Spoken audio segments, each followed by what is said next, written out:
എന്റെ നാരായണ, ഈ കഴിവെന്ന് പറയുന്ന സാധനം എനിക്കോ കുറവാ. എന്റെ മാജിക് പേനക്കെങ്കിലും ഒന്ന് പെർഫോം ചെയ്യാൻ പറ്റണേ നാരായണ.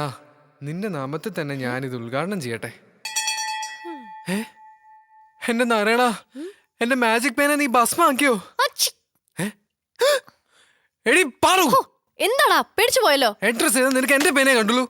എടാ ഇതൊരു ഇന്റർവ്യൂ കാർഡാണ്, ഇത് ഫിൽ ചെയ്യാനാണ് ഞാൻ പേന എടുത്തത്. അത് മനസ്സിലായി, എന്നാലും കഷ്ടായി. ഞാൻ ഉദ്ഘാടനം ചെയ്യാനിരുന്ന പേന. ഇതിന്റെ ഉദ്ഘാടനമൊക്കെ എപ്പോഴേ കഴിഞ്ഞു. നീ ഉദ്ഘാടനം ചെയ്ത പേന ഇനി എന്തായാലും എനിക്ക് വേണ്ട. ഇതുകൊണ്ട് എഴുതിയ കഥ ഹിറ്റാവുന്ന എനിക്ക് തോന്നുന്നില്ല. ഉദ്ഘാടനം ചെയ്ത ആള് ഇപ്പൊ ആ പേന ഉപയോഗിച്ചോണ്ടിരിക്കുന്നുണ്ടാവും. എന്താ എന്താ നീ ഇപ്പൊ പറഞ്ഞേ? അല്ലടാ, നീ എന്തിനാ വെറുതെ ടെൻഷൻ ആവുന്നേ? ഒരു നല്ല കാര്യത്തിനല്ലേ ഞാൻ നിന്റെ ആ പെൻ എടുത്തത്. ആരുടെ നല്ല കാര്യത്തിന്? നിന്റെ. ഇതെന്റെ നല്ല കാര്യത്തിന് വാങ്ങിച്ചേ. ആ ഇപ്പൊ എനിക്ക് മനസ്സിലായി. എന്ത്? ടോണി ചെയ്തത് ശരിയാണെന്ന്. അവൻ എന്ത് ചെയ്തു? അല്ല, അവൻ എന്താ ഇപ്പൊ ചെയ്യാത്ത? അവൻ എന്താ ചെയ്തേ പറ. അവൻ അല്ല അവൻ നിന്റെ കഥ ശപിച്ചിട്ടുണ്ട്. നിന്റെ കഥ ഒരിക്കലും നന്നാവില്ല എന്നാണ് അവന്റെ പ്രതീക്ഷ. എന്റെ നാരായണ, എന്റെ മാജിക് പേനയ്ക്ക് എതിരാളികളോ? ആ പേരും തരോ? പൊടി വേണ പൊടി. സാർ, ഇവിടുത്തെ ചില ലോക്കൽ മണി ചെയിൻ സ്ഥാപനങ്ങളുടെ സ്കീം കേട്ടിട്ടില്ലേ? ആദ്യം നമ്മൾ ഒരു പേയ്മെന്റ് ചെയ്യണം, പിന്നെ ലെഫ്റ്റ് ലെഗിൽ ഇത്ര, റൈറ്റ് ലെഗിൽ ഇത്ര എന്നൊക്കെ കേട്ടിട്ടുണ്ടോ? കേട്ടിട്ടുണ്ടോന്നോ? അതുപോലെ ഒരെണ്ണത്തിൽ ചെന്ന് ചേർന്നിട്ടാ എന്റെ ലെഗ് ആദ്യമായിട്ട് ഒടിഞ്ഞ്. ഇതിലുണ്ടോ അതുപോലെയൊക്കെ? അവിടെയാണ് സക്സസ് വേ വ്യത്യസ്തമാകുന്നത്. സാറേ, ഇവിടെ ലെഗുകളില്ല, ഡോറുകൾ മാത്രം. ഡോറുകളോ? അതെന്താ? വാതിലുകൾ. ജംബോയിൽ 5 ഡോറുകളാണുള്ളത്. അതിലാദ്യത്തേത് സ്വൽപ്പം പാടാ. സാർ ഒരു 10,000 രൂപ അടച്ച് ഈ ഡോറിന്റെ മുമ്പിൽ വന്ന് നിൽക്കണം. അല്ല, 10,000 രൂപ അടച്ച ഡോർ തുറക്കോ? സാറ് ധൃതി വെക്കാതെ. സാറ് ഡോറിന്റെ മുമ്പിൽ വന്ന് നിന്നാൽ പിന്നെ സാറ് വെറുതെ നിൽക്കരുത്.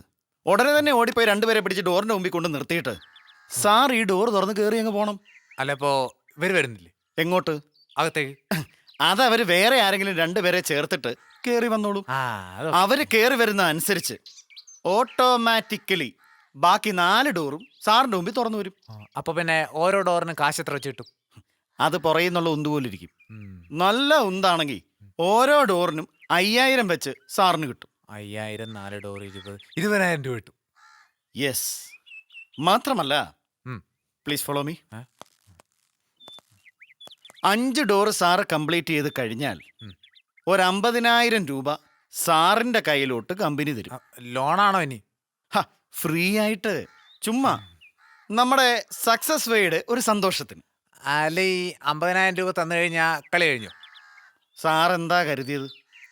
ഈ 5 ഡോറിന് 10,000 രൂപ അടച്ച സാറിന് വെറും ഒരു 70,000 രൂപ തന്ന് അങ്ങ് വിടുവന്നോ? അയ്യോ, വിടല്ലേ, ഇനിയും തരണം. അതാണ്, തരും. കമ്പനി ഇനിയും വാരിക്കൊരു തരും.